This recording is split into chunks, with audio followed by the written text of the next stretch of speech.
If you carry those files into that boardroom, Nia, don't ever call yourself my wife again. Nia Bennett stood outside the glass boardroom with a black folder pressed against her ribs, while her husband's warning hung between them. Behind the doors, 12 directors waited to decide whether Han Seo-jun would remain the untouchable chief executive of Hanseong Global. 3 floors below, reporters crowded the marble lobby, unaware that the woman they once cropped from photographs was about to enter the story herself. Seo-jun's mother sat inside wearing the same pearl brooch she had worn the night she told Nia that dark skin looked harsh under Korean lighting. On the polished table rested documents Nia had spent weeks verifying through attorneys, auditors, and independent directors who could no longer pretend not to see them. Her wedding ring felt strangely heavy, not because she still wanted the marriage, but because she finally understood what it had cost her. Seo-jun had once promised that nobody in his family would ever make her feel small, yet he had eventually become the person asking her to disappear. Now he was asking for one last act of obedience, and the price of obedience was her silence about decisions that could destroy shareholders and employees. Nia looked through the glass at the man she had loved, then at the empty chair reserved for her testimony. What could turn a devoted wife into the person holding the evidence that might end her husband's career, marriage, and family control? The answer did not begin with revenge. It began with a woman who kept mistaking endurance for love. Stay with Nia's story, because the humiliation that broke her marriage was only the beginning of what she discovered about the man beside her. If stories about love, betrayal, dignity, survival, and second chances keep you listening, subscribe and turn on notifications so you do not miss the next one. And before we go back, tell us in the comments where you are watching from today, whether it is a city, state, or country. To understand why Nia reached that boardroom, we need to return 14 months earlier to a winter evening in Seoul when she still believed silence protected love. Snow had settled along the stone walls of the Han family residence, turning the garden white while black sedans arrived beneath heated lamps. Nia stood upstairs in a guest bedroom, fastening a sapphire earring and studying the deep blue silk dress Seo-jun had chosen for the family foundation dinner. At 34, she carried herself with the calm precision of someone accustomed to difficult rooms, even when those rooms had never been built for her. Her skin was a rich, deep brown, her natural curls swept into a low sculpted bun, and her expression remained composed despite the voices downstairs. Before marrying Seo-jun, Nia had been a corporate governance and crisis strategy consultant in Chicago, trusted when companies were already one mistake from collapse. She could read a balance sheet, a boardroom, and a lie with almost the same speed, though marriage had taught her to doubt the third skill. A soft knock came before Seo-jun entered, wearing a charcoal tuxedo. His black hair neatly brushed back from a face investors considered reassuring. For a moment, he simply looked at her, and Nia remembered why loving him had once seemed easier than fearing what came with him. "You look beautiful," he said, crossing the room to adjust one loose curl near her ear with familiar tenderness. Nia smiled. "Your mother chose the guest list, so I assume beauty is the only qualification I still have tonight." Seo-jun exhaled through his nose, recognizing the joke and the wound beneath it, but he did not laugh. "Please," he said quietly. "Not tonight. My father has been under pressure about the acquisition, and my mother is already nervous about the press." Nia turned from the mirror. "I have not done anything to the press, Seo-jun. I am simply your wife in a room where that makes people nervous." He reached for her hand, and she allowed it because she still believed small gestures could repair what larger silences kept breaking. "Just stay close to me," he said. "Once the acquisition closes, things will settle down. I promise." It was not the first time he had attached their happiness to a future business milestone, and Nia noticed that before deciding not to mention it. Downstairs, Han Mi-seok greeted donors beneath a crystal chandelier, smiling with the careful warmth of a woman who treated reputation like oxygen. She embraced wives from old families, complimented their dresses, and introduced them with surnames that carried generations of wealth and political familiarity. When Nia and Seo-jun reached the last stair, Mi-seok's smile remained in place, but her eyes moved immediately to Nia's hair. "You changed it," she said. although Nia had worn her natural curls in some form for nearly their entire marriage. "I put it up," Nia replied pleasantly. "The weather is trying to negotiate with every strand, and I refused the meeting." One donor laughed, but Mi-suk did not. She looked towards Seo-jun as if humor itself had become a breach of protocol. A photographer approached and asked for a family picture beside the foundation banner, prompting Seo-jun to place his hand lightly behind Nia's back. Mi-suk leaned toward the photographer and spoke in Korean, assuming Nia would miss the meaning because the sentence was delivered quickly. Nia had studied Korean for 3 years and understood enough to hear, one without her first, for the domestic papers. The photographer hesitated, then motioned for Nia to stand aside while Chairman Han Dae-ho joined his wife and son beneath the lights.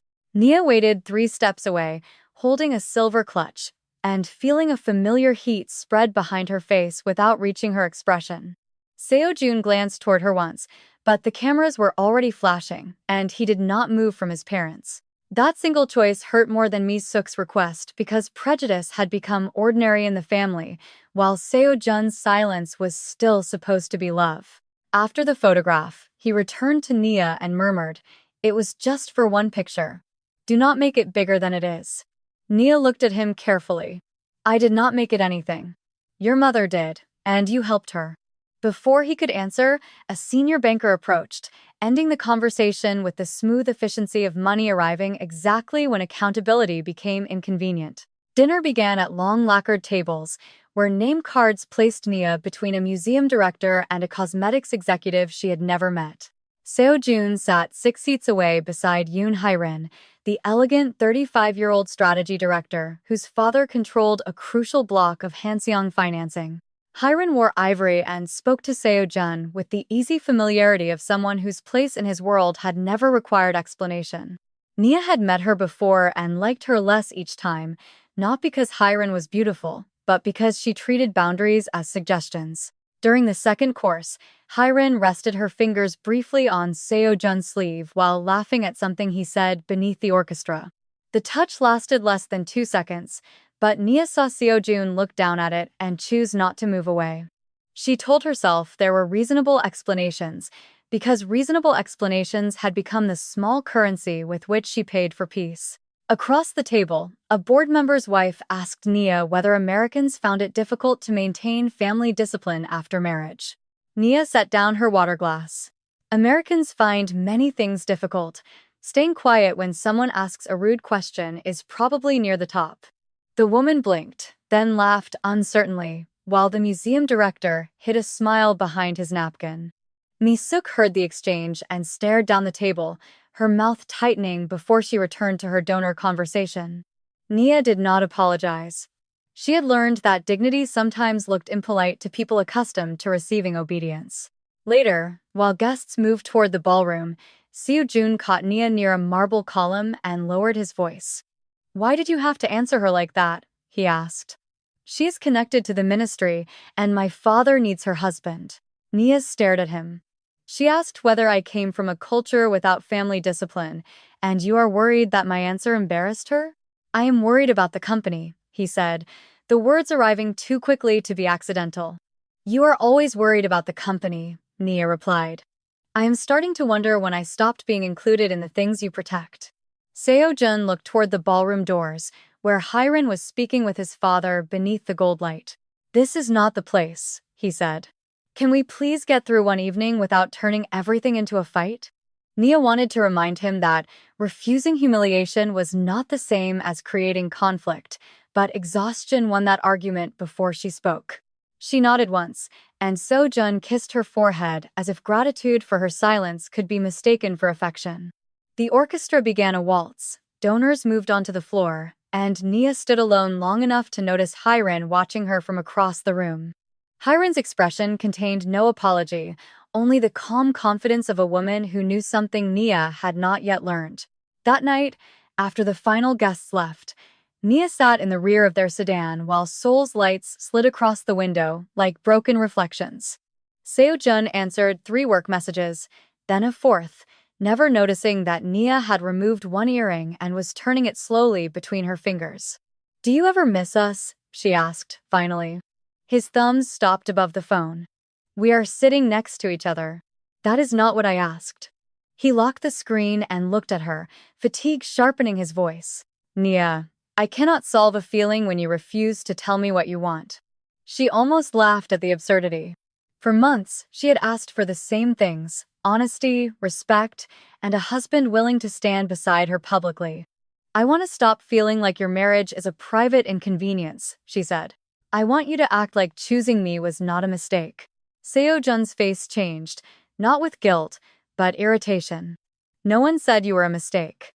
"Your mother does not have to say it anymore," Nia replied. "She has trained everyone else to act like it."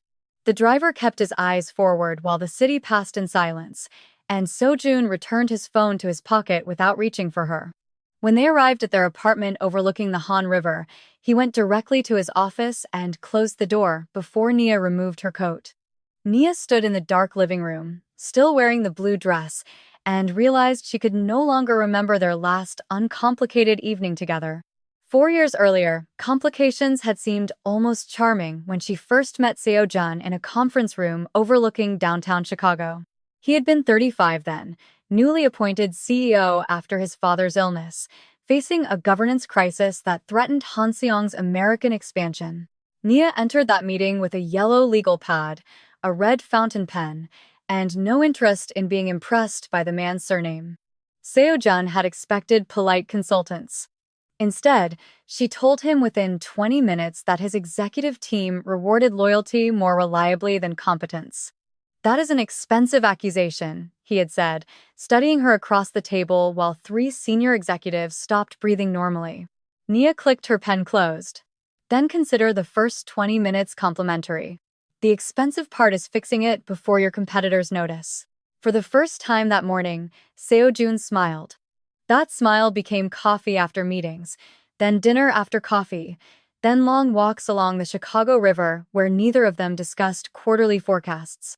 He listened when Nia spoke about her mother, Renee, who had raised 2 daughters after being widowed and refused to let grief make the household small. Nia listened when Seo-jun admitted that becoming CEO had felt less like inheritance than being handed a test his father expected him to fail. Their attraction grew through argument, curiosity, and the relief of being seen without the usual performance required by their professional worlds. When Seo-jun returned to Seoul, he called Nia from airport lounges, hotel elevators, board corridors, and once from a parking garage during a typhoon. By the time he proposed 18 months later, Nia believed the hardest part of loving him would be geography. She had been wrong. Geography could be crossed by airplanes. A family determined to rank human worth required a different kind of journey. Mi-suk objected to the marriage without raising her voice, which somehow made every word feel more deliberate. She told Seo-jun that Nia was intelligent and accomplished, then explained that intelligence and accomplishment did not make her appropriate for their family. When Nia asked what appropriate meant, Mi-suk mentioned culture, language, public expectations, future children, and tradition without once naming skin color. Then she looked directly at Nia's hand and said, "The world can be cruel to children who visibly do not belong anywhere." Nia understood exactly what had been said. Seo-jun defended her that night with a fury that once made her believe courage would always win when love demanded it. He told his mother he would marry Nia whether the family attended or not, and Dae-ho eventually persuaded Mi-suk to avoid a public fracture. Their wedding in Chicago was elegant, intimate, and carefully divided between people who celebrated Nia and people who merely tolerated the ceremony. Seo-jun held her hands before the vows and whispered, "You will never have to shrink yourself for my family." Nia believed him because the man saying it had already risked something to stand there. What she did not understand was that some people are brave during the dramatic choice and cowardly during the 1,000 smaller choices afterward. During their first year in Seoul, Nia kept consulting remotely for American clients, working nights because morning in Chicago arrived after midnight in Korea. Seo-jun complained gently at first that her schedule left them exhausted, then suggested she take 6 months away while they adjusted to married life. 6 months became a year when Hanseong entered a difficult acquisition and Seo-jun began asking for Nia's thoughts on presentations before every major meeting. She reviewed risk reports at breakfast, rewrote investor responses after dinner, and flagged governance problems that his executives had softened before sending upstairs. None of that work carried a title, salary, or formal authority because Seo-jun called it something married people did for each other. Nia did not object immediately. She believed partnership could be generous without keeping score, especially when she still planned to return to consulting. But whenever she mentioned interviews, Seo-jun found a new reason the timing was wrong: his father's health, his mother's foundation, another acquisition, another crisis. The apartment became beautiful and increasingly narrow, filled with expensive things she had not chosen and obligations nobody had formally assigned. Misu called at unpredictable hours, requesting Nia's presence at lunches, charity functions, and family ceremonies where attendance mattered more than welcome. Nia learned which dishes pleased Daeho, which relatives switched languages around her, and which smiles meant someone expected her to swallow an insult. She also learned Korean faster than anyone admitted, partly from tutors and partly from refusing to remain defenseless inside conversations about herself. The first time Mi-suk realized Nia understood more than she claimed, the older woman's expression tightened for half a second before becoming gracious again. Nia never announced her fluency. Information gathered quietly was often more useful than information displayed for applause, a habit consulting had taught her well. One spring afternoon, Nia accompanied Seo-jun to Hanseong headquarters because he wanted her opinion on a presentation for American pension fund representatives. The headquarters occupied 42 floors of steel and glass in Uido, with security gates that opened instantly for Seo-jun and hesitated for his wife. A new receptionist looked at Nia, then at the guest entrance. "Visitors register on the left," she said in careful English. Before Nia could answer, Seo-jun's executive assistant rushed forward and apologized, explaining that she was Mrs. Han. The receptionist went pale, but what stayed with Nia was the way nearby employees stared after hearing the correction. Inside the elevator, Seo-jun gave her hand a brief squeeze. "She is new. Do not take it personally." Nia watched the floor numbers climb. "I did not. I just noticed nobody thought the Korean woman behind me was lost." Seo-jun opened his mouth, reconsidered, and said nothing as the elevator doors separated on the executive floor. That afternoon, Nia found a material weakness in the acquisition forecast that 3 internal teams had missed because they modeled regulatory exposure too optimistically. She explained the issue to Seo-jun and Chief Financial Officer Choi Min-kyu, tracing the problem across 2 pages of assumptions with her red fountain pen. Choi stared at the revised figures, then asked where she had learned to read cross-border risk at that level. Nia smiled without warmth. "At the career everyone keeps describing as something I used to do." Seo-jun laughed, but Choi did not. He asked for 20 minutes, returned with 2 analysts, and quietly rebuilt the projection around her correction.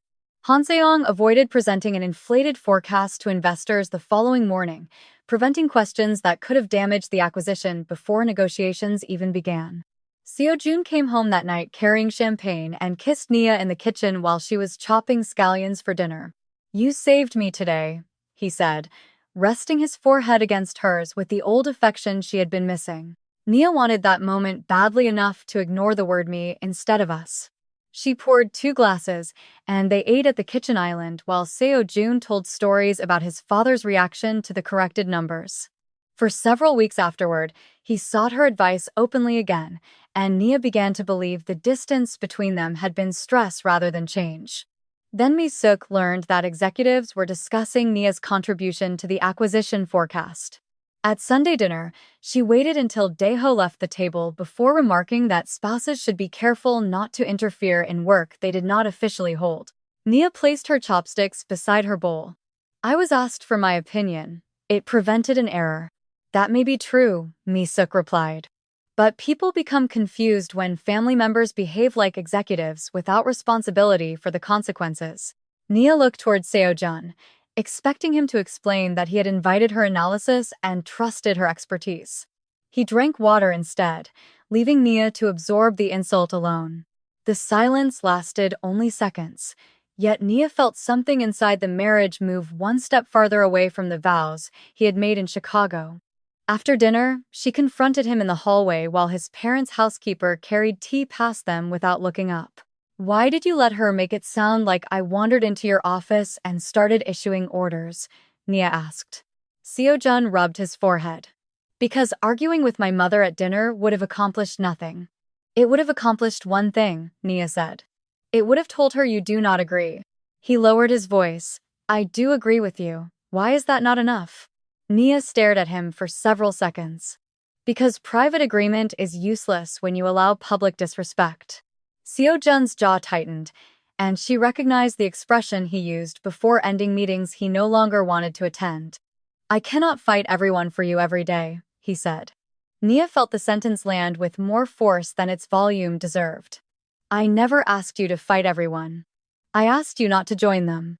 They drove home separately that evening, the first time either of them had made distance physical instead of merely emotional. In the weeks that followed, Nia began quietly rebuilding pieces of the life she had allowed to drift away. She called her former managing partner in Chicago, Marcus Reed, pretending at first that she only wanted to hear how the firm was doing. Marcus had mentored her for 7 years and possessed the annoying ability to hear what she avoided saying. You sound like someone asking permission to want her own career back, he told her after 10 minutes. Nia walked along the river path, coat buttoned against the wind. I am not asking permission. Good, Marcus replied. Then stop explaining and tell me when you want to work. The simplicity of the answer embarrassed her because she had spent months constructing reasons that returning would be complicated. They agreed she would take a limited advisory project for an American healthcare company expanding into Asia, working remotely with occasional travel. Nia did not tell Seo-jun immediately, not because she intended secrecy, but because she wanted one decision to belong to her before becoming a negotiation. The project awakened parts of her that marriage had not destroyed, only neglected: speed, judgment, humor, and the pleasure of being trusted for her mind. She worked from a small rented office in Mapo 3 afternoons each week, telling Misuk she had appointments when foundation invitations arrived. Within a month, the healthcare client expanded Nia's role after she identified a distributor conflict that could have created a regulatory investigation. Marcus sent a message afterward. Apparently your brain survived marriage. Miracles remain available to humanity. Nia laughed aloud in the empty office, surprised by how unfamiliar the sound had become. She bought herself lunch from a neighborhood shop, ate by the window, and realized nobody in the room required her to justify taking up space. At home, however, Seo-jun grew more absent as Hanseong's acquisition entered final negotiations with Yoon Capital, Hiren's family investment group. His phone moved from the kitchen counter to his pocket, then from his pocket to face down beside the bed. He began showering immediately after late dinners and taking calls on the balcony despite freezing temperatures. When Nia asked whether something was wrong, he spoke about financing structures, government review, and his father's blood pressure. Each answer contained enough truth to make the missing truth harder to name. One Thursday, Seo-jun canceled dinner with Nia because Hiren's team requested an emergency negotiation at a hotel near Gangnam. Nia accepted the explanation until she noticed his cufflinks were the black onyx pair he wore only for formal dinners, not negotiations. She said nothing, ashamed that suspicion had reduced her attention to details she once would have considered meaningless. At 11:30, she woke on the sofa and saw his location briefly appear on their shared family application before disappearing minutes later. The pin was not at the hotel he had named. It was at a private residence in Hanam-dong. Nia stared at the screen until it dimmed, then placed the phone face down and sat very still in the dark apartment. She did not call him. She did not drive across the city. She did not want an answer obtained through panic. Instead, she wrote the address on the back page of her notebook and waited to see whether his next explanation matched reality. Seo-jun came home after 1 in the morning smelling faintly of cedar cologne and wine that had not been served at any corporate negotiation she knew. How did it go? Nia asked from the kitchen, where a single lamp illuminated the untouched dinner she had saved. He loosened his tie. Exhausting. Hiren's father keeps changing the debt terms. We finally finished at the hotel bar. Nia looked at him and understood that the most dangerous thing about a practiced lie was how ordinary it sounded. Which hotel? She asked. Seo-jun named the same one as before without hesitation. Nia nodded. I am glad you resolved it. He kissed her cheek, thanked her for staying awake, and walked toward the bedroom while she remained beside the cold food. That was the first lie she could prove, but it was not yet proof of the betrayal she feared. For 2 days, Nia moved through her routine without confrontation, forcing herself to distinguish evidence from imagination the way she would for a client. Her professional instinct told her not to build a theory around one anomaly, while her marriage told her one anomaly was already too many. On Saturday morning, she returned from yoga and found Seo-jun's suit jacket draped across a dining chair. A folded valet receipt protruded from the inner pocket, stamped with the name of an exclusive residential club attached to Hiren's apartment complex.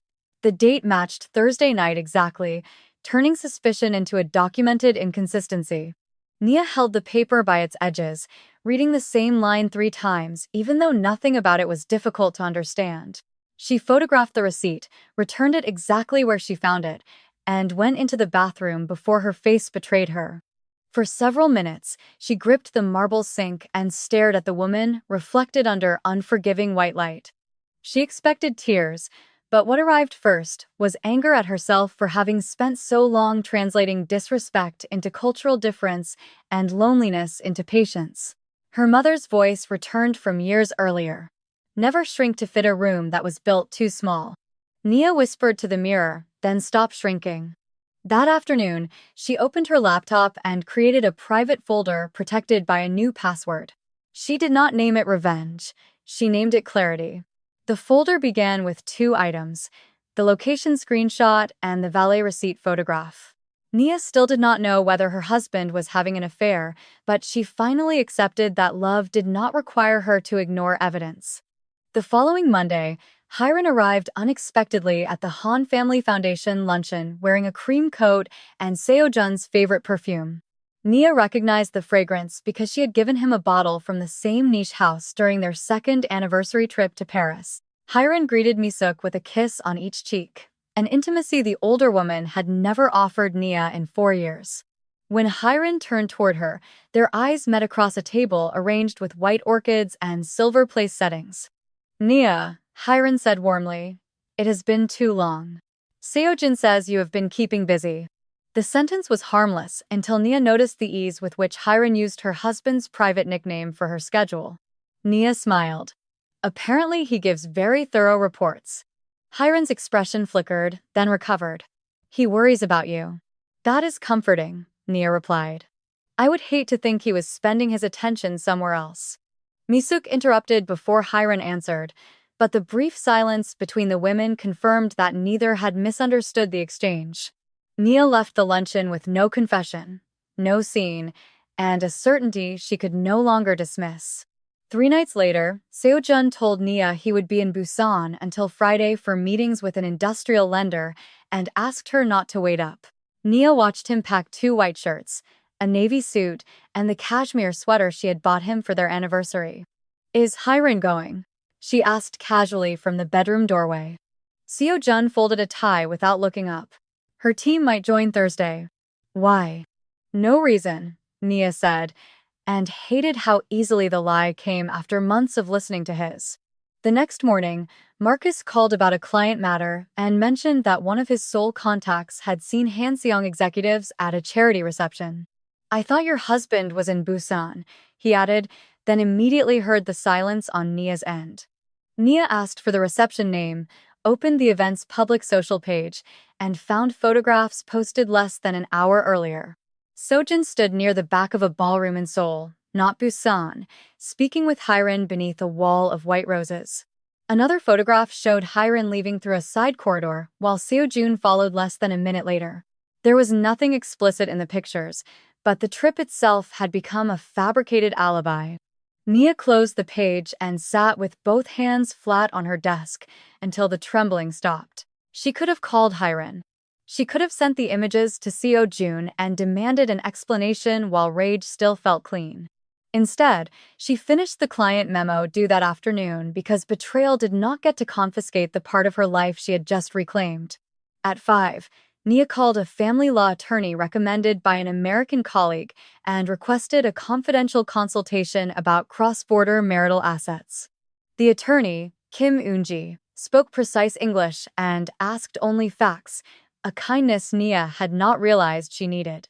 Nia explained the marriage, her relocation, her suspended career, the prenuptial agreement, and the possibility that her husband was preparing to leave. Yoonji did not promise revenge, riches, or courtroom drama. She explained what records Nia could lawfully preserve and what she should not access. Do not hack anything, do not take company materials you are not authorized to possess, and do not threaten him, Yoonji said. Nia almost smiled. You have just eliminated several options television taught me were mandatory. Television does not pay legal fees, Yoonji replied. We work with facts. That sentence steadied Nia more than sympathy would have. Over the next week, she gathered her own financial records, immigration documents, employment history, tax filings, and correspondence about leaving consulting after marriage. She also reviewed the prenuptial agreement with Yoonji and discovered something Seo-jun seemed to have forgotten. The document protected both spouses' premarital property. It did not give him ownership of Nia's future earnings, consulting equity, or professional intellectual property, despite assumptions made by his family. More importantly, Nia had never transferred her retirement accounts or investment portfolio into Han-controlled structures because Marcus had warned her against doing so. She was not secretly richer than the Hans. She was simply less financially helpless than they had apparently imagined. On Friday afternoon, Seo-jun returned home carrying a small shopping bag from Busan Station, a souvenir purchased to support a trip that had not happened. He handed Nia a box of local sweets and kissed her temple with the confidence of a man who believed details created truth. How was the lender? She asked. Difficult, but productive, he said. We may have better terms next week. Nia placed the sweets on the counter. Did you enjoy the charity reception in Seoul on Wednesday? Seo-jun stopped removing his watch, and the pause answered before he did. The room went so quiet that Nia could hear the refrigerator motor start behind them. What reception? He asked. Nia opened her phone and placed the photograph on the counter between them. Seo-jun looked at the screen, then at her, and the lie collapsed without needing another question. It was business, he said finally. The Busan meeting was rescheduled, and I did not want another argument about Hyrin.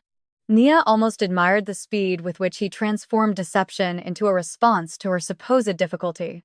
So, you lied because telling me the truth might have made me react to the truth, she said. Nothing happened at the reception. That is not the question. Seo-jun paced toward the windows. You have been suspicious for months. Every dinner becomes an interrogation.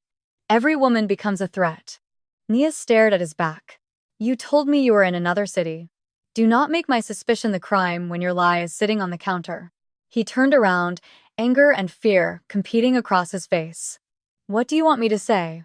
The truth, Nia replied. All of it, once, without making me drag it out of you.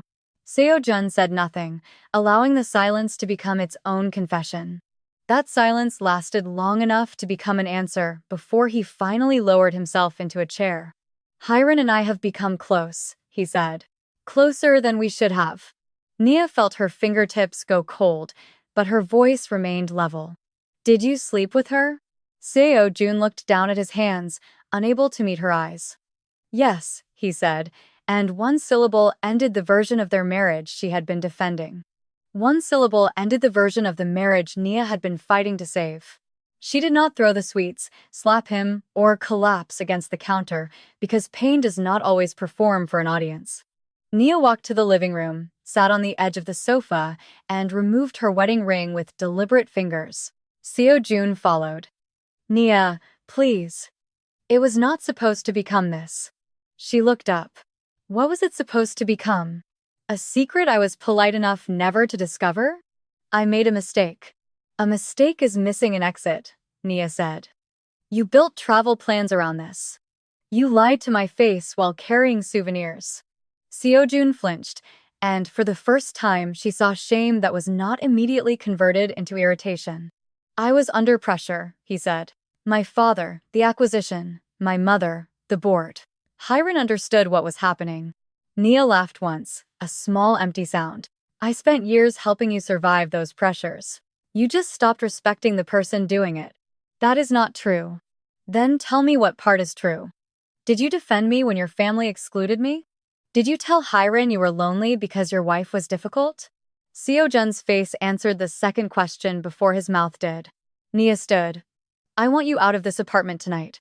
His disbelief arrived instantly. This is my apartment. There it was, another truth hidden beneath the marriage. When power felt threatened, love became ownership very quickly. Nia nodded slowly. Then I will leave. But do not confuse ownership of these walls with ownership of me. She walked toward the bedroom, and Seo-jun caught her wrist before immediately releasing it when she looked down at his hand. Do not do something irreversible while you are angry, he said. Nia faced him. You already did. I am deciding what happens to me afterward. She packed one suitcase, her work, laptop, passport, red fountain pen, and 3 dresses, while Seo-jun stood uselessly in the hallway. Before leaving, she placed the wedding ring in a small porcelain dish beside the front door. Seo-jun stared at it as though the object had betrayed him instead of merely reflecting what he had done. Nia spent the night at a serviced apartment arranged through her attorney, where anonymity felt more comforting than luxury. At 3 in the morning, she finally cried, not only for the affair, but for every smaller abandonment she had defended before it. She cried for the photograph she had stepped out of, the dinners she had swallowed, and the career she had paused to make his life easier. By sunrise, grief had not disappeared, but it had stopped being the only thing in the room. Nia showered, dressed in a black suit, and arrived at her rented office before 9. Marcus called after reading the message she had sent overnight and offered to fly to Seoul immediately. Do not, Nia told him. I need a mentor, not a rescue team. Marcus was quiet, then said, that sounds more like you. Nia opened the healthcare client's risk dashboard. I was always me. I just kept negotiating against myself.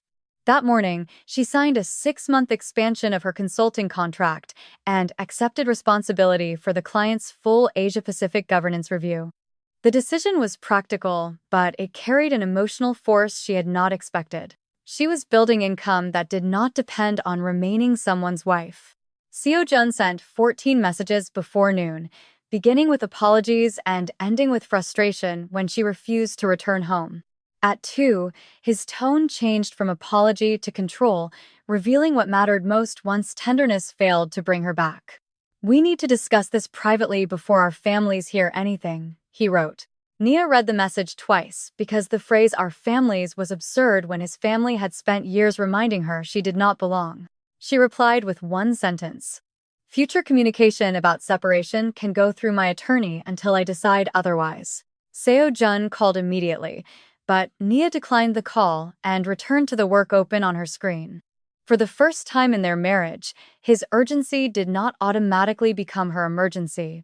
The next morning, Mi-suk appeared at Nia's office without an appointment, wearing a pale gray coat and an expression sharpened by humiliation. She looked around the modest rented room as if Nia had deliberately chosen furniture to insult the Han family. You left your husband over one indiscretion, Mi-suk said after refusing coffee. Nia remained behind her desk. Your son lied repeatedly and had an affair. Please do not reduce his decisions to a weather event. Mi-suk's mouth tightened. Powerful men are surrounded by temptation. A wife in your position should understand what stability requires. Nia felt something inside her become very calm. My position? She asked. Mi-suk hesitated, then chose the cruelty she had spent years disguising as concern. You were accepted into a family and a country that were not naturally prepared for you. Gratitude would be more useful than pride. The words landed cleanly because there was no longer any love for Mi-suk left to protect. Nia leaned back. I was not adopted by Korea, Mrs. Han. I married your son. Those are different arrangements. Mi-suk stared at her, apparently unused to having the premise of her superiority named aloud. And if acceptance requires me to tolerate betrayal because you think my skin color lowered the price of admission, Nia continued, then keep your acceptance. For once, Mi-suk had no polished response ready. She stood, adjusted her gloves, and warned that divorce from Seo-jun would bring scrutiny Nia might not enjoy. I have survived scrutiny since before your son learned my name, Nia replied. What I will not survive again is disrespect I volunteer for. Mi-suk left without another word, but Nia knew the confrontation would travel through the Han family faster than any official announcement. By evening, the confrontation had traveled through the Han family exactly as Nia expected. Dae-ho called Seo-jun into the family residence and demanded that he contain the situation before Yoon Capital reconsidered the acquisition financing. Seo-jun expected anger about the affair. Instead, his father asked whether Nia knew anything that could complicate the transaction. That question unsettled Seo-jun more than condemnation would have. What would she know? He asked. Dae-ho studied him. More than your mother thinks. You spent 3 years asking for her advice. Do not become stupid because you have behaved badly. Seo-jun left the house furious, not because his father was wrong, but because the warning revealed a risk he had not considered. For the next 10 days, Nia focused on work, legal meetings, and finding an apartment with enough sunlight to make Seoul feel chosen again. She signed a lease in Mapo overlooking a narrow park, bought a plain wooden table, and refused Seo-jun's offer to pay for anything. Yoonji advised her to keep the separation private until they understood both the marital assets and any employment claims arising from unpaid professional work. Nia followed that advice, though privacy became difficult when Mi-suk began calling mutual acquaintances with a gentler version of the story. According to the family narrative, Nia was emotionally overwhelmed by cultural adjustment and had temporarily left because marriage into a prominent Korean family proved difficult. The affair disappeared completely from the explanation, as if removing a fact from conversation could remove responsibility. When Nia heard the story from a foundation donor, she almost admired its architecture. Prejudice transformed into concern. Betrayal transformed into her instability. She told Eunji, who asked whether Nia wanted to respond publicly. Not yet, Nia said. If I speak, I want facts, not a competition over who can sound more wounded. Meanwhile, Seo-jun tried different doors back into her life. Flowers, handwritten notes, apologies, anger, silence, and finally nostalgia.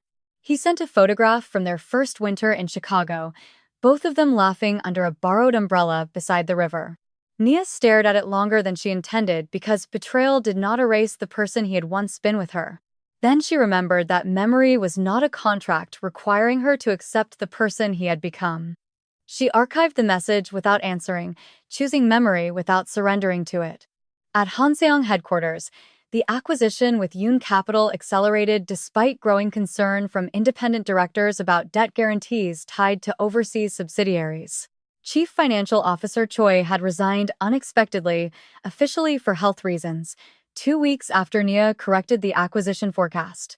His replacement, a longtime Han family ally, presented revised projections that restored much of the optimism Nia had previously challenged. David Park, a Korean-American independent director based between Seoul and New York, noticed the reversal during an audit committee review. He also remembered seeing photocopies of Nia's red handwritten annotations attached to the earlier forecast packet. David contacted Nia through Yoonji rather than calling her directly, asking whether she would confirm only the analysis she had personally performed. Nia's first instinct was to refuse. Her marriage was collapsing, and she had no desire to turn pain into corporate warfare. Yoonji read the request carefully and explained that Nia could voluntarily speak about her own work without taking or disclosing materials she was not authorized to use. This is separate from the divorce, Yoonji said. Keep it separate if you choose to participate. Nia understood the warning. Revenge could not become an excuse to manufacture wrongdoing where none existed. She agreed to a confidential video call with David and one external audit attorney, with Yoonji present. David showed her the version of the forecast she had reviewed months earlier and asked why she had changed 3 regulatory assumptions. Nia explained the methodology, the cross-border licensing risk, and the contingent liabilities attached to a medical device subsidiary in California.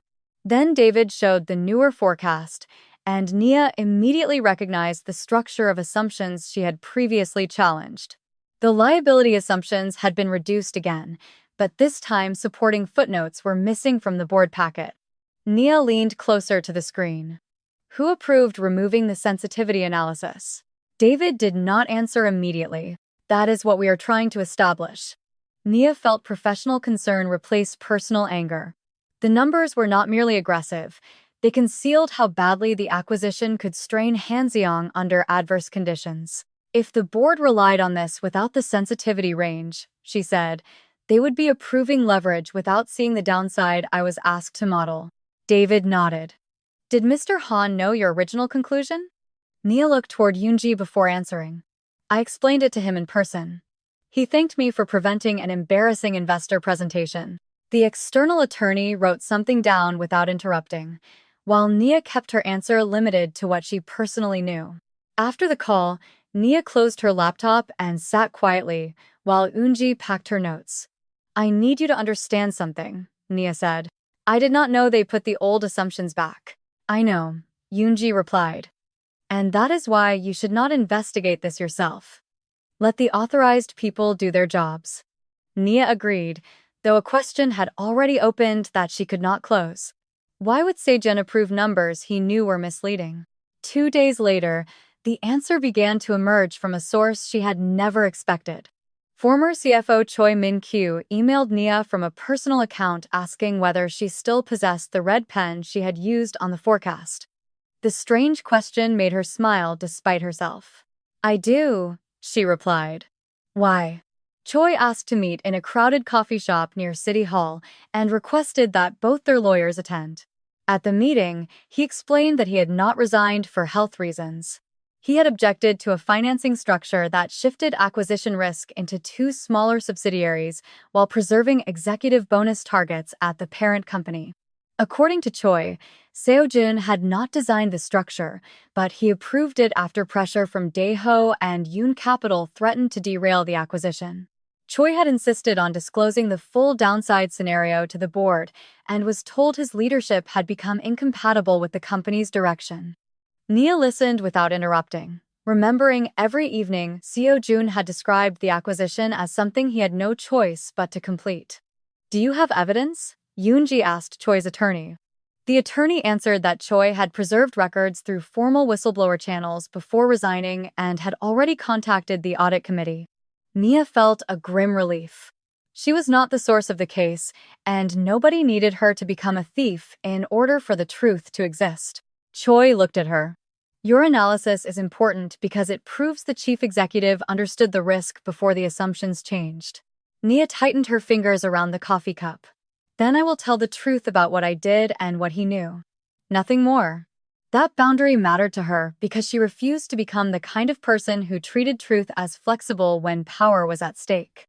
While the audit committee began its confidential review, Seo-jun remained unaware that Choi had already spoken. He was more focused on controlling the divorce before Yoon Capital learned the affair could complicate their alliance. Hyrin, meanwhile, had grown impatient with secrecy and began pressing Seo-jun to resolve his marriage before the acquisition announcement. My father will not tolerate scandal after committing this much capital, she told him during dinner in a private room overlooking Cheongdam. Seo-jun looked at the city below. Nia is not trying to create a scandal. Hyrin tilted her head. You still sound protective of her. She is my wife. Then why are you here? The question exposed the contradiction he had been avoiding.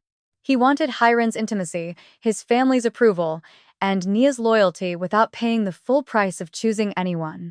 Hyrin slid a draft public statement across the table, prepared by a communications advisor connected to Yoon Capital.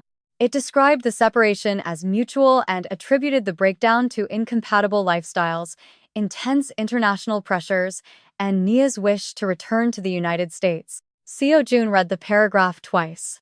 She has not said she is returning to America. She will eventually, Hyrin said. What life does she have here without you? For a brief second, Seo-jun heard his mother's assumptions in Hyrin's voice and disliked the resemblance more than he expected. He pushed the statement back. Do not release anything without my approval. Hyrin's smile cooled. This is bigger than your feelings now.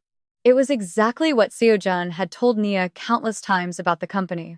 The irony followed him home to an apartment where her clothes no longer filled half the closet. He opened the porcelain dish by the entrance and found the wedding ring still where she had left it. Seo-jun picked it up, then noticed a shallow red ink mark on the side of the dish from Nia's fountain pen months earlier. He remembered teasing her about staining expensive porcelain while she laughed and tried unsuccessfully to wipe it clean. Now the tiny mark felt more permanent than anything else in the apartment. Nia learned about the draft separation statement because a junior public relations employee sent it anonymously to Yoonji 2 days later. The document still contained editing comments, including one from Hyrin suggesting they emphasize Nia's difficulty adapting to traditional expectations. Another comment proposed removing any reference to infidelity because it could unnecessarily racialize public discussion. Nia read that sentence twice, then laughed without humor at the skill required to use concern about racism to conceal conduct shaped by it. Yoonji asked whether she wanted to confront Seo-jun. No, Nia said. I want him to sign whatever version he is willing to own. That evening, she received a formal invitation to meet Seo-jun at his attorney's office to discuss an uncontested private divorce. The proposal offered a generous cash settlement in exchange for confidentiality, mutual non-disparagement, and immediate withdrawal from any public Han family role. It also required Nia to affirm that neither party had engaged in conduct materially responsible for the marriage breakdown. She read the clause slowly and felt anger sharpen into something more useful. Seo-jun was not only asking her to leave quietly, he was asking her to sign his innocence. Yoonji looked across the conference table. You do not have to accept this. Nia capped her red fountain pen. I know. That may be the first thing about this marriage everyone is finally going to understand.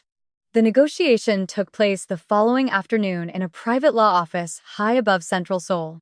Seo-jun arrived first, wearing a navy suit and the expression he used when preparing to acquire a company rather than end a marriage.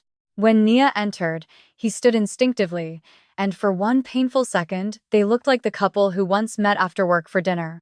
Then she saw Hyrin's draft, language clipped inside his attorney's folder. Seo-jun dismissed the lawyers for 10 minutes, asking to speak with Nia alone before formal discussions began. I do not want this to become ugly, he said once the door closed.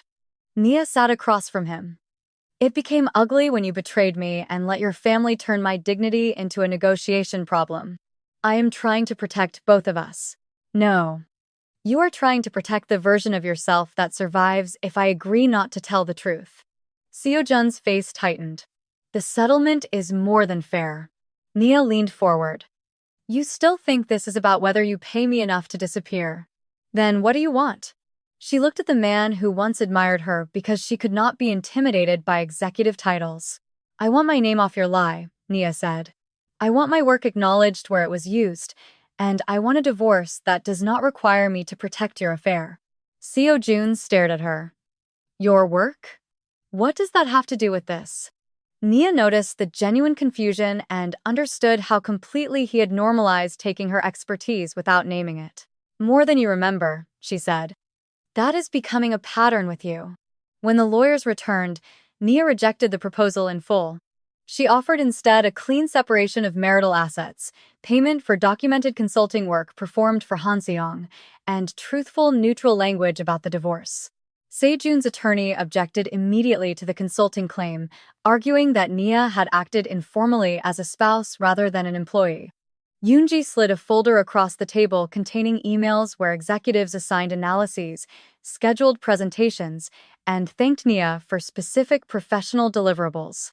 The room became noticeably quieter as informal marital favors transformed into a documented record of professional labor.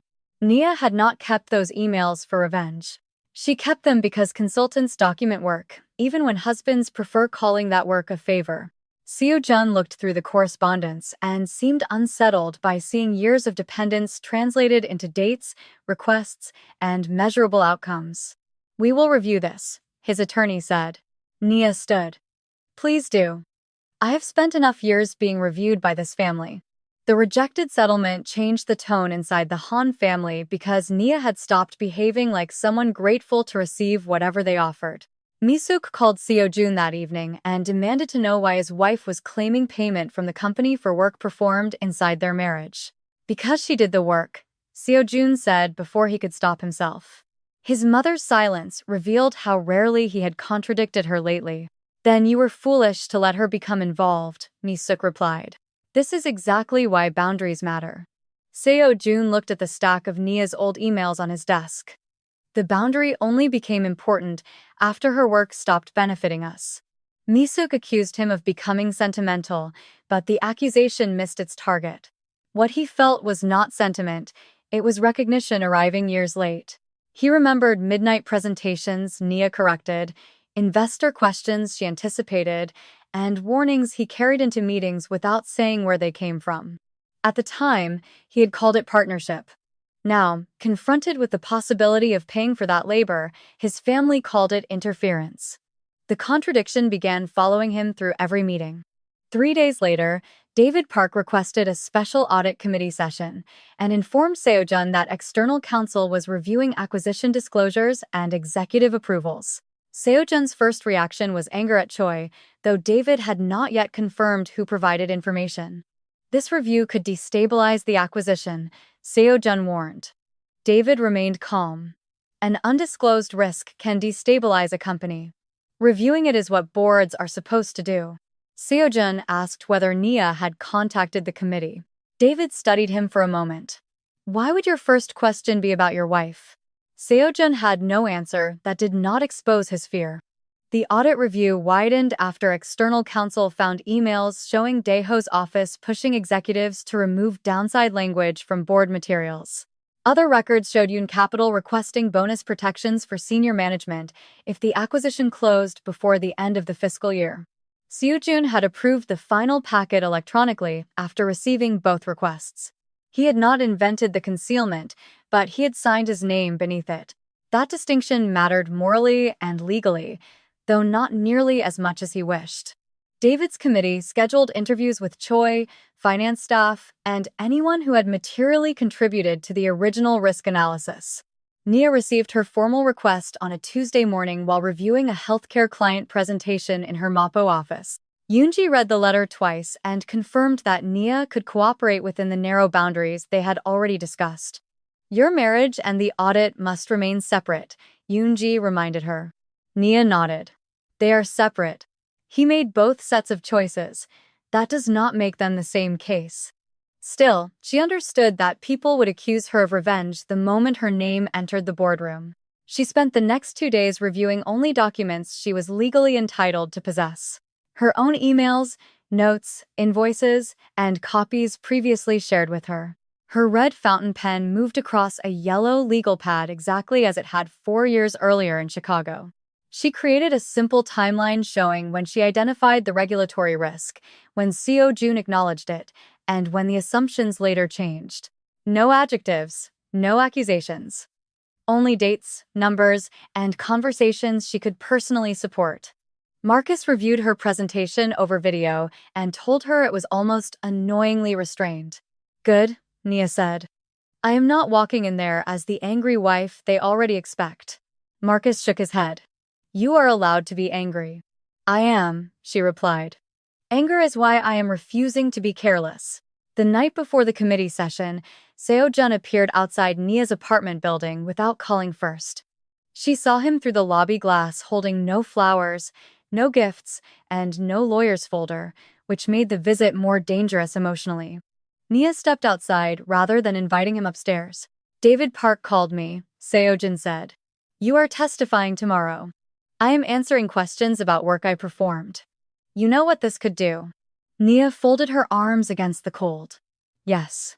That is why you should have thought about it before approving numbers you knew were misleading. Seo-jun looked genuinely stricken. You think I was trying to steal from shareholders? I think you kept telling yourself the acquisition had to close, and eventually anything threatening that goal became something you were willing not to see. The description hurt because it applied to more than business. My father would have removed me, he said. Yoon Capital would have walked.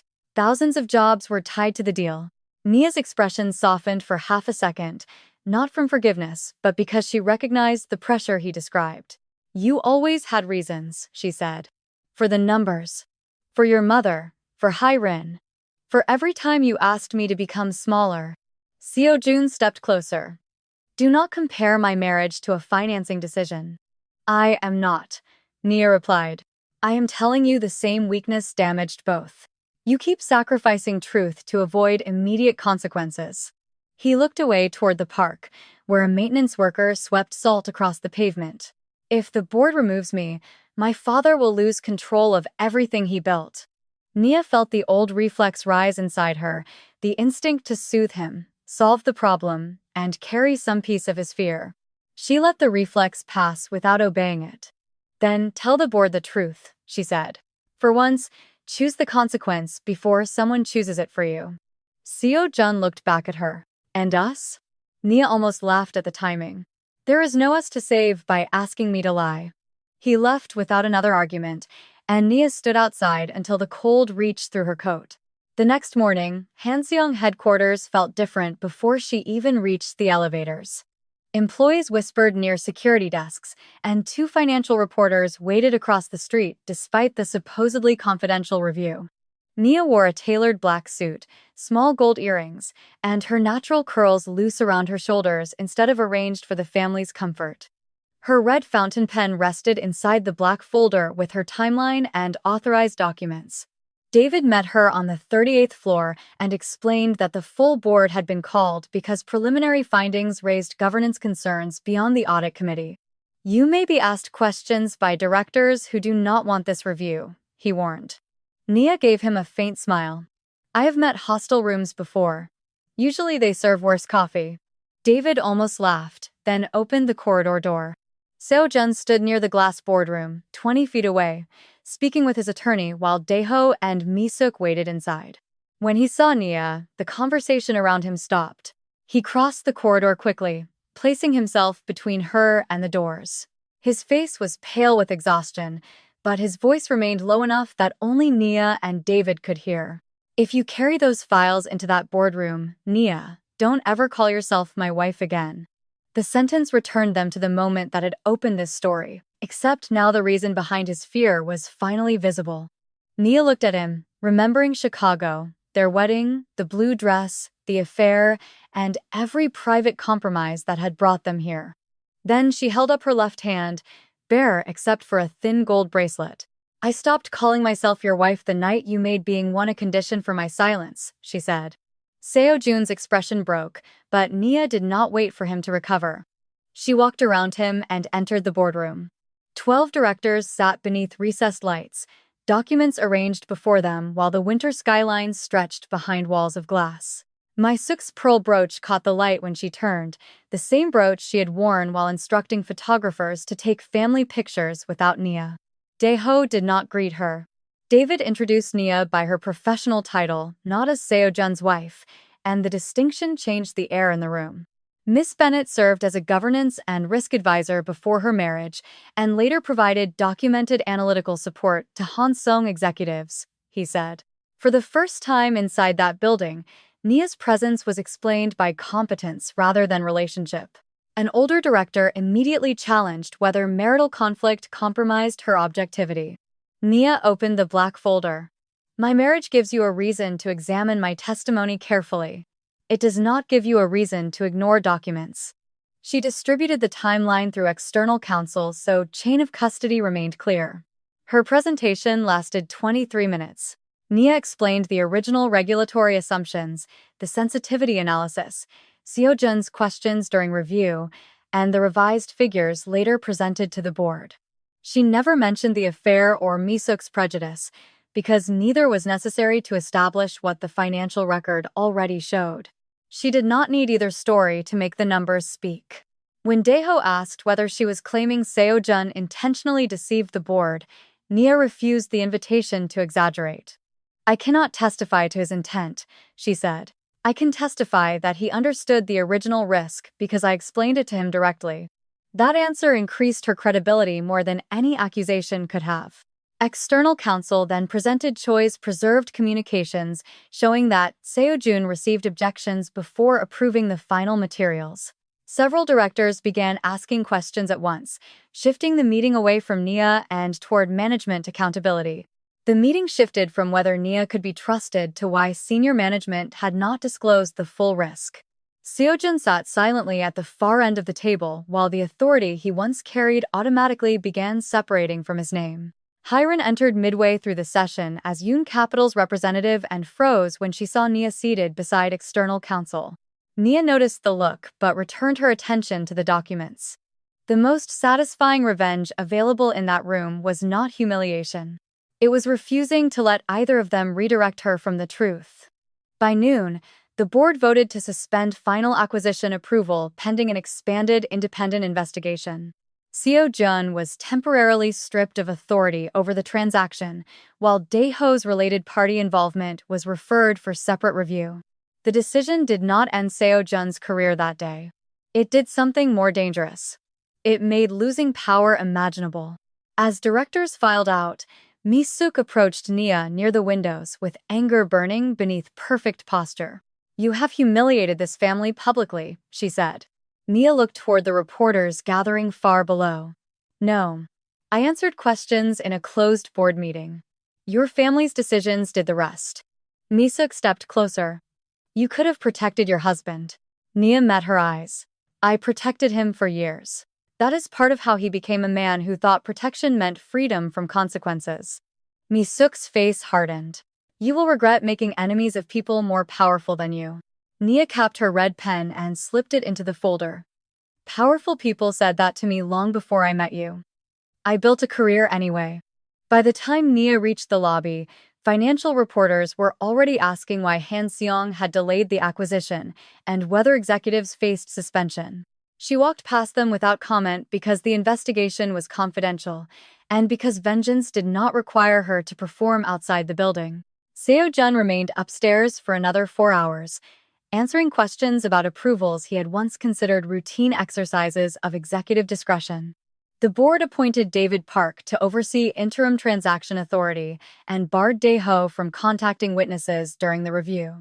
Hiren's father responded within hours by freezing new financing commitments until Yoon Capital could assess its own exposure.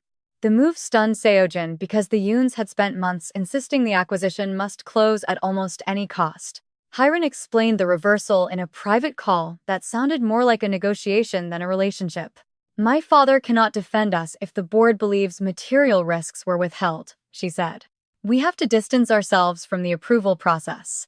Seo-jun stood alone in his office. "You helped push the timetable.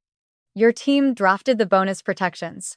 And your signature approved the board package," Hiren replied. "Do not confuse influence with responsibility." The sentence was cold, but not entirely false, and Seo-jun suddenly understood why Nia had stopped accepting explanations built from pressure. He asked Hiren whether they were still together. She paused long enough to make the answer humiliating. "This is not the moment to discuss personal matters," she said. Seo-jun laughed bitterly because he had used almost identical words on Nia more times than he could count. That night, he returned to the Han River apartment and found the silence almost theatrical in its completeness. He opened a bottle of whiskey, poured 1 glass, and stopped before drinking when he noticed Nia's blue dress still hanging in the guest closet. She had left it behind deliberately or accidentally. He could not tell which possibility hurt more. Across town, Nia ordered noodles at her wooden table and reviewed client comments on a risk framework due the next morning. Her phone buzzed constantly with unknown numbers, but Yoonji had instructed her not to engage with reporters or Han family intermediaries. At 9, her younger sister Layla called from Atlanta after hearing only that Nia and Seo-jun had separated. Layla listened to the full story in silence, then asked the question nobody in Seoul had asked first. "Do you want to come home?" Nia looked around the apartment she had chosen herself. "I am home.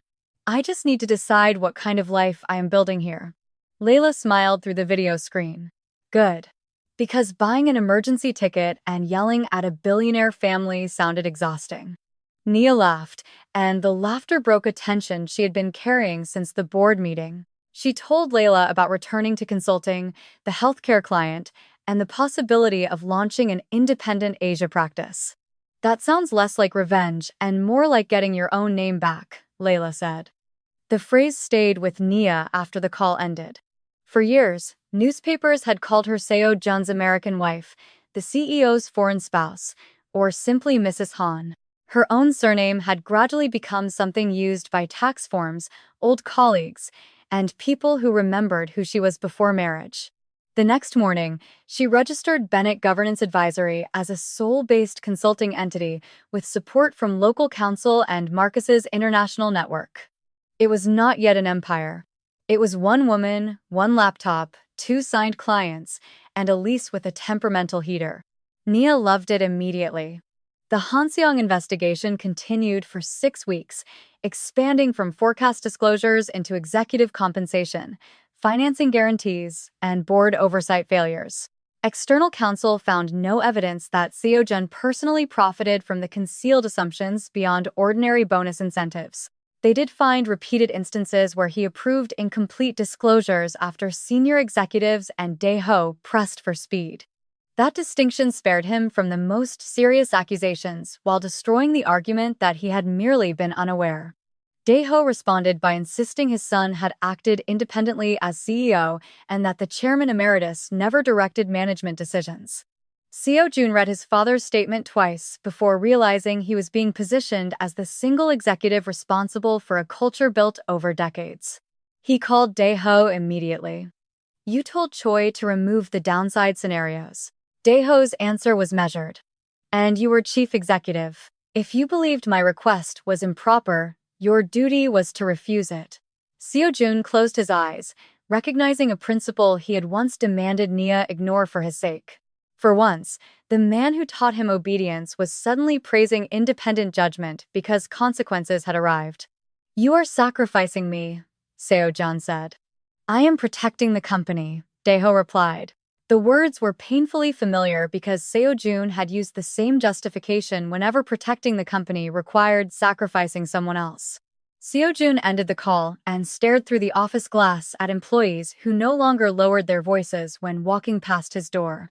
Meanwhile, Nia's testimony remained confidential until a business newspaper obtained portions of the board review through sources unrelated to her. The article described an unnamed former advisor whose original analysis had warned management about risks later minimized in board materials. Within days, industry reporters identified Nia because old Hanseong emails and meeting schedules showed her involvement in the acquisition forecast. Headlines shifted abruptly from CEO's estranged American wife to governance advisor at center of Hanseong disclosure review. Nia disliked being at the center of anything she had not chosen, but she noticed how differently journalists addressed her once her profession entered the sentence. One reporter asked whether marital revenge motivated her cooperation. Nia answered only after Yoon-ji approved a narrow statement.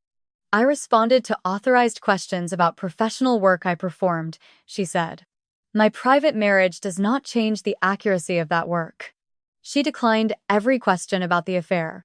The restraint frustrated tabloids and strengthened her reputation among people who understood governance. 2 new companies contacted Bennett Governance Advisory that week, including a Japanese manufacturer facing succession disputes and an American fund expanding into Korea.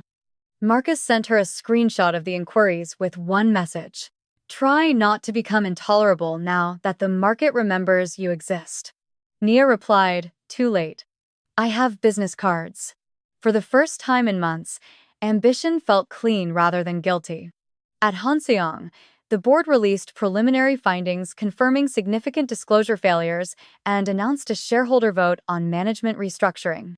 Seo-jun was placed on administrative leave pending that vote, surrendering the executive access badge he had carried since becoming CEO.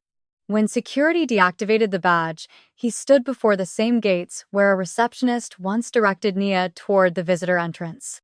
The memory returned with cruel precision.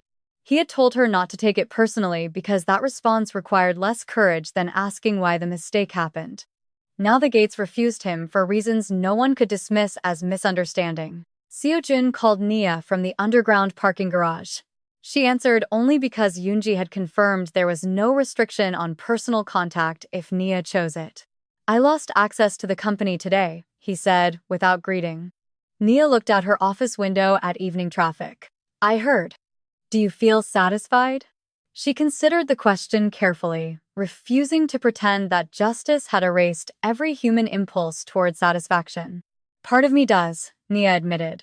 "The part that watched you choose power over truth and then expected me to protect you from the result." Seo-jun swallowed. "At least you are honest." "I'm trying to be," she said. You should try it while you still have choices left. He was quiet, then asked whether she had ever planned to destroy him after discovering Hiren. Nia leaned back in her chair. No. I planned to leave you. Everything after that came from what I learned when I stopped protecting you.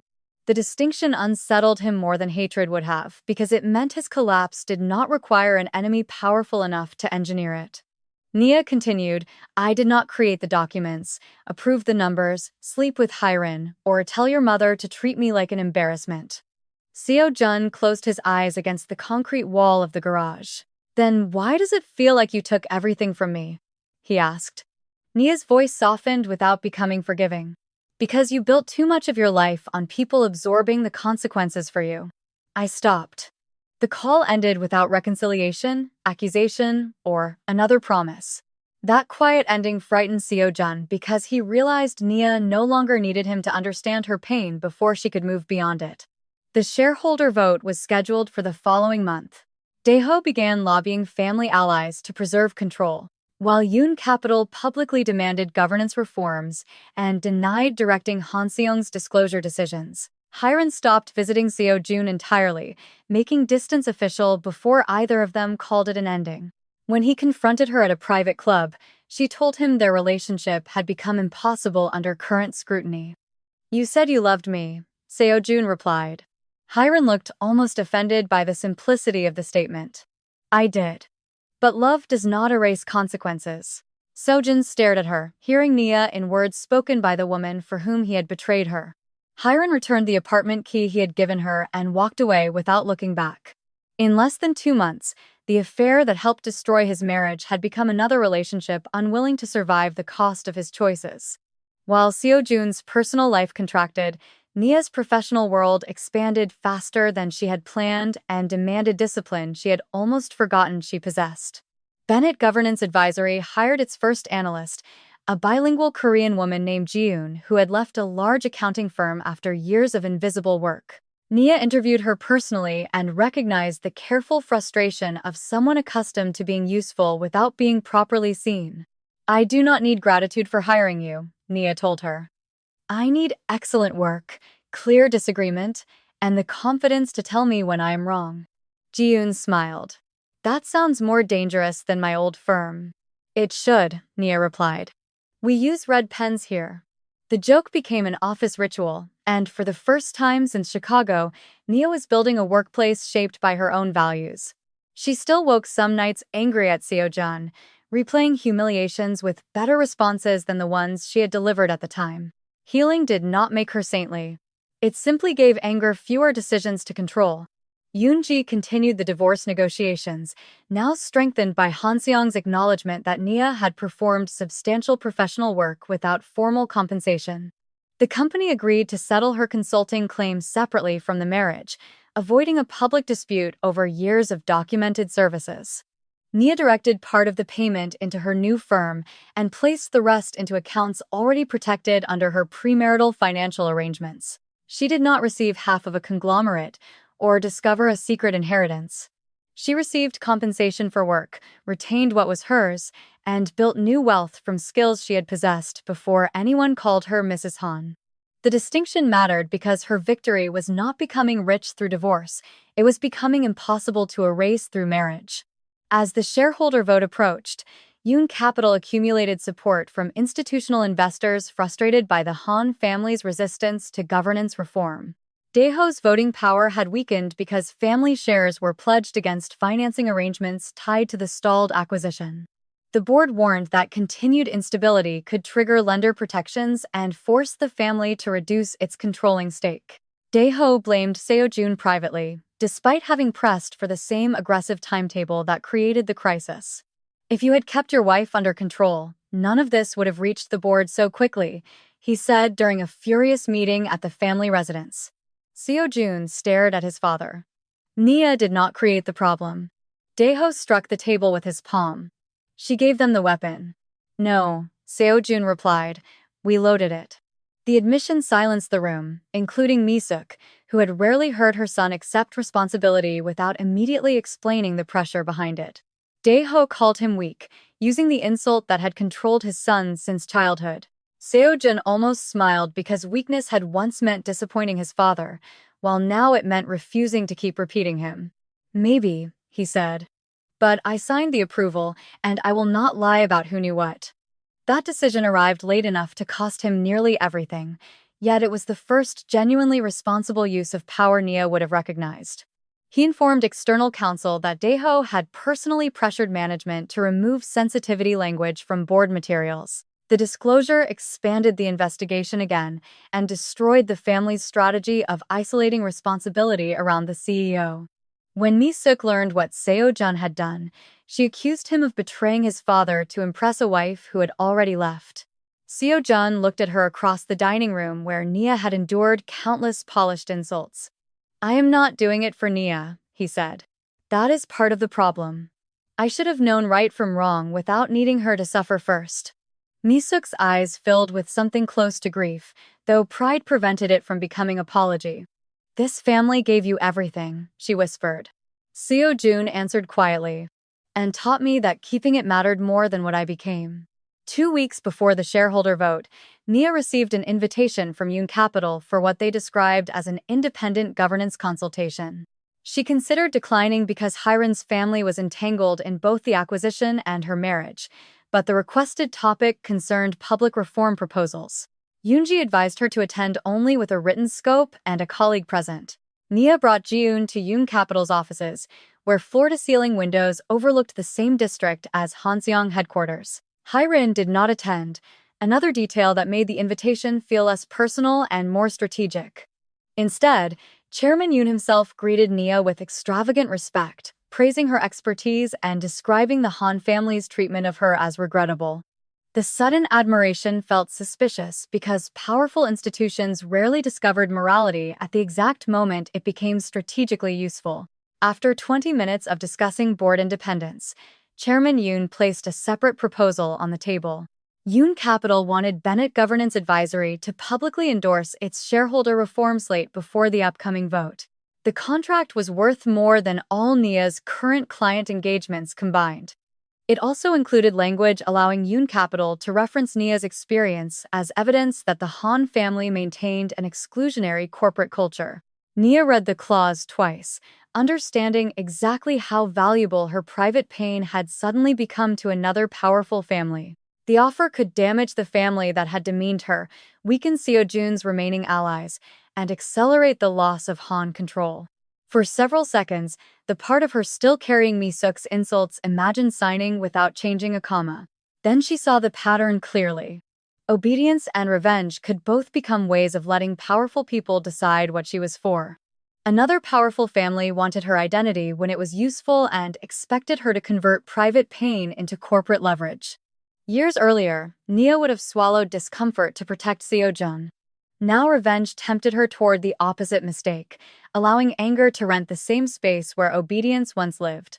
She closed the proposal and slid it back across the table without touching the signature page. "I will advise on governance structures," Nia said. "I will not sell you my marriage as campaign material." Chairman Yoon leaned back. "Your experience is relevant to the culture shareholders are evaluating." "My professional analysis is relevant," Nia replied. "My skin color is not a weapon you get to borrow because the Hans treated it badly." Ji-eun kept her expression neutral, but her eyes flickered with unmistakable approval. Chairman Yoon warned that refusing the broader engagement might limit future opportunities with his portfolio companies. Nia stood. "Then those opportunities were never mine. They belong to the version of me you thought you could use." She left the unsigned contract on the table. Outside, Ji-eun waited until the elevator doors closed before asking, "Do you know how much money you just walked away from?" Nia pressed the lobby button. "Unfortunately, yes. I read the number 3 times hoping morality had become cheaper." Ji-eun laughed, and Nia did too, letting humor release the tension of walking away from transformative money. The decision cost Bennett Governance Advisory a transformative contract, but it protected the firm's independence and changed how Nia understood revenge. She wanted consequences for Seo-jun, not permission to become careless with her own principles. The following day, She disclosed Yoon Capital's approach to Hanseong's independent review because the proposed campaign contract created an obvious conflict around the shareholder vote. David thanked her and added the communication to the governance record without promising any favorable outcome. News of the approach later reached institutional investors, damaging Yoon Capital's claim that its reform campaign was entirely disinterested. For the first time, both powerful families were being examined instead of one presenting itself as the moral alternative to the other. Nia had given up a chance to hurt Seo-jun faster and gain something more valuable. Nobody could reasonably claim her integrity belonged to whichever side paid better. Marcus called after hearing what happened and remained silent long enough that Nia checked the connection. "Are you still there?" she asked. "I am calculating how personally offended I am that you rejected a fee I would have enjoyed billing against," he replied. Nia smiled. "Your grief is noted." Then Marcus's voice softened. "You did the right thing." Nia looked at the red fountain pen beside her laptop. "I know. That is why it was expensive." The shareholder meeting arrived beneath intense media attention, with institutional investors demanding changes far beyond the original acquisition dispute. Independent advisors recommended removing Seo-jun as CEO, separating the chairman and chief executive roles, and replacing several family-aligned directors. They also recommended limits on related party influence from both Han-affiliated entities and Yoon Capital. Daeho spent the final night calling old allies, while Mi-suk sat alone in the family residence beneath photographs of generations who had never imagined losing control. Seo-jun did not campaign for himself, deciding that another effort to preserve title at any cost would repeat the same failure. He submitted a statement accepting responsibility for approving incomplete board materials and acknowledging that pressure from family and financing partners did not excuse his decision. His lawyers begged him to soften the language. Seo-jun refused, leaving the statement intact even though he knew it would make removal more likely. The statement did not save his position, but it prevented Daeho from rewriting the entire scandal around an innocent son deceived by subordinates. On voting day, shareholders removed Seo-jun as chief executive by a decisive margin. 3 family-aligned directors also lost their seats, and Daeho's influence was formally curtailed under the new governance structure. A restructuring of pledged family shares reduced the Hans below the voting threshold that had guaranteed effective control for decades. The companies still bore their name, but the family could no longer command it as private property. Seo-jun watched the result from a conference room without cameras, his executive title disappearing from the company website before he left the building. He lost the CEO office, the board seat, the acquisition, and the authority his father had trained him to believe defined his worth. Hyrin sent a brief message saying she hoped he would eventually understand that their relationship could not survive what had happened. He deleted it without answering, finally unwilling to beg another relationship to rescue him from consequences. The woman he betrayed Nia for was gone, and the family he betrayed Nia to please no longer possessed the empire he sacrificed his marriage to protect. For several days after the vote, Seo-jun disappeared from public view while reporters photographed the gates of the Han family residence and speculated about his future. His financial loss was substantial because part of his personal wealth had been tied to family shares pledged during the failed acquisition financing. He was not penniless, but the private jet access, corporate residences, executive staff, and automatic invitations that once surrounded him vanished almost overnight. More painful than the money was discovering how many friendships had actually been relationships with his title, his father, or the company's balance sheet. Calls stopped. Invitations disappeared. Men who once waited outside his office suddenly needed weeks to return messages. Seo-jun moved from the Han River apartment into a smaller residence owned in his own name and instructed staff to send Nia anything she had left behind. A garment bag arrived at her office containing the blue silk dress from the foundation dinner, carefully wrapped beside the sapphire earrings she thought she had lost. Nia held the dress against herself and remembered standing upstairs 14 months earlier, still hoping one pleasant evening could repair a marriage built on accumulating silence. She did not throw it away, because healing no longer required pretending every memory had been worthless. Instead, she donated the dress to a Seoul nonprofit that provided professional clothing and formal wear to immigrant women rebuilding careers after family crises. The sapphire earrings she kept because Seo-jun had not given them to her. She had bought them herself after winning her first major consulting promotion. That distinction made her smile, a small reminder that not everything beautiful in her life had come through marriage. The divorce settlement was finalized 3 months later after both sides abandoned the language designed to protect Seo-jun's public image. The final agreement separated marital property, preserved Nia's premarital assets, recognized the separate Hanseong consulting settlement, and imposed no false narrative about mutual responsibility. Nia did not demand an apology clause, a public confession, or a percentage of wealth unrelated to her contribution. She wanted independence more than symbolic ownership of the life she was leaving. On the morning they signed, Seo-jun arrived at Yoonji's office without his usual entourage and wore a simple dark coat over an ordinary business suit. Nia noticed he looked older, though perhaps he merely looked like a man no longer protected by professional lighting, assistants, and certainty. They reviewed the final pages with their lawyers, signed where indicated, and reached the line dissolving the marriage without either asking for more time. After the attorneys stepped out to make copies, Seo-jun remained seated across from Nia, both hands resting on the closed agreement. "I owe you an apology that is not part of a negotiation," he said. Nia waited without rescuing him from the discomfort of finding the words himself. Seo-jun looked down briefly before continuing. "I loved you, and then I kept asking you to pay for my fear of losing everything else." His voice remained steady, but the effort required was visible in the muscles along his jaw. "I let my mother humiliate you because confronting her threatened peace. I hid you when visibility threatened business.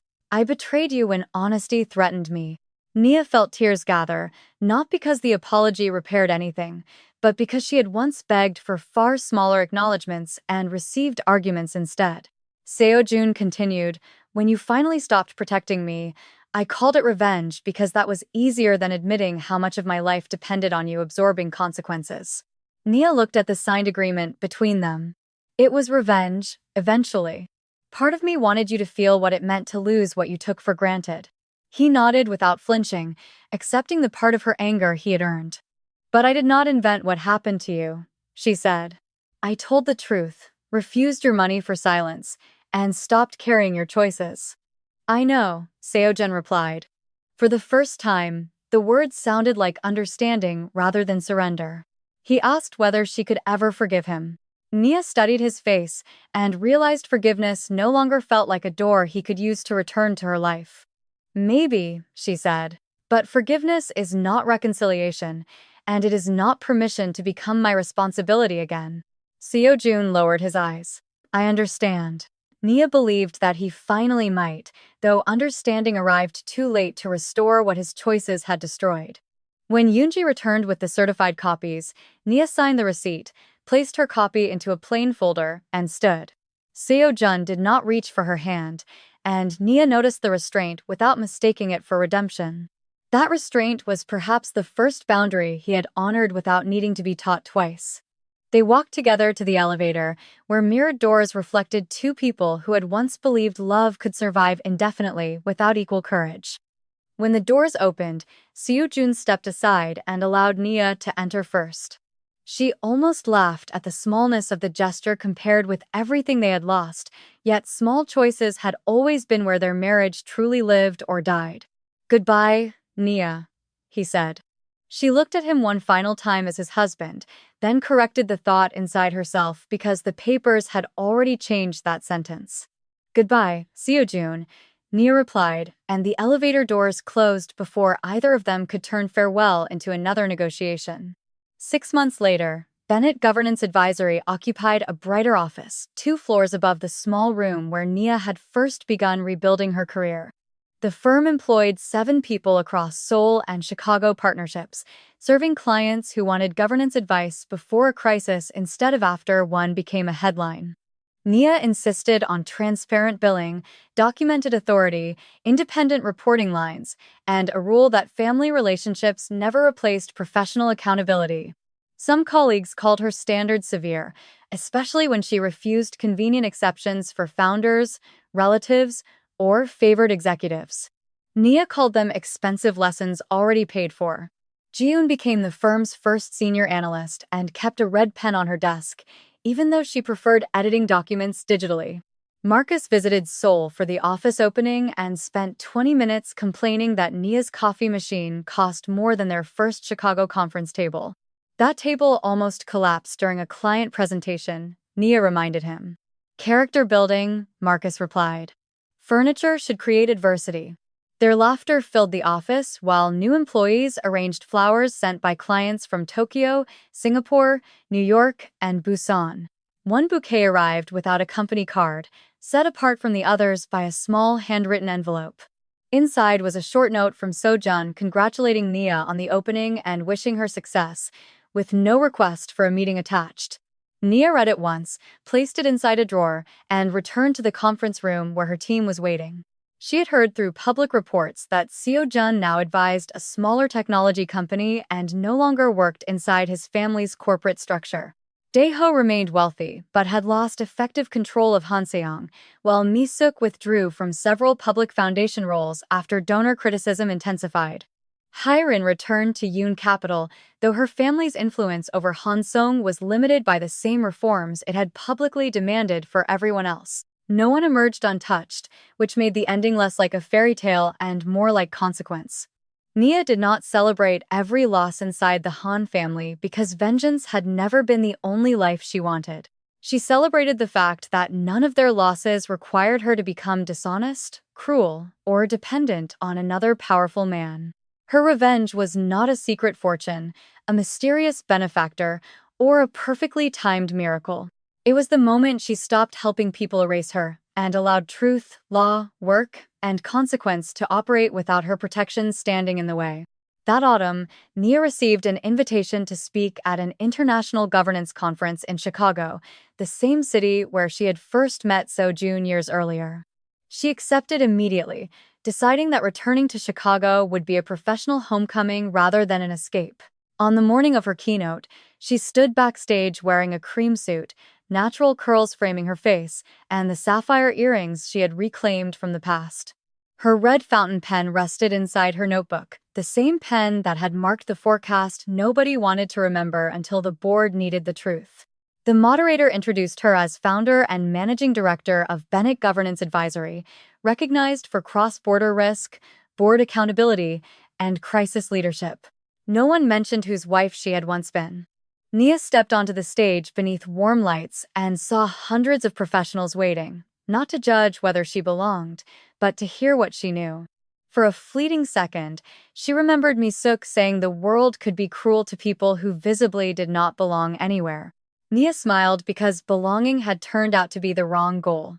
She had spent years trying to earn a place inside rooms that valued her only when she became smaller, quieter, or useful without credit.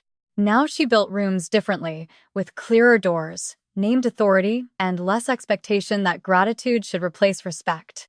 During the question session, a young black woman near the front asked how Nia recognized the moment when professional loyalty became self-betrayal. Nia paused, thinking of photographs, cold dinners, hidden phones, revised forecasts, unsigned contracts, and the wedding ring left beside a door.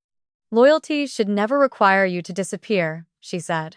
The day it does, you are no longer protecting a relationship.